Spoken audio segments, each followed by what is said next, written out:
আল্লাহ আল্লাহ তোমার জমিনের দিকে তুমি একটু তাকাও।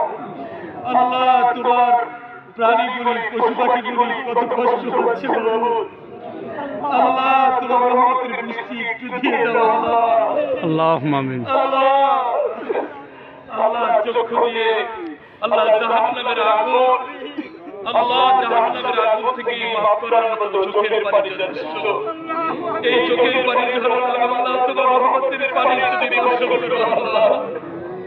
আল্লাহ তুমি আমাদের ফিরিয়ে দিও না। আল্লাহ তুমি আমাদেরকে মাফ করো না। আল্লাহ আমাদের গুনাহের কারণে তুমি আমাদেরকে আযাবে ফেলে দাও। আল্লাহ তোমার কাছে আমরা তওবা করছি, তুমি আমাদের সবাইকে মাফ করে দাও। আল্লাহ দুনিয়ার জিন্দেগি কিছু নাই বাবু। আল্লাহ আমরা গুনাহ করে করে জীবনটা শেষ করে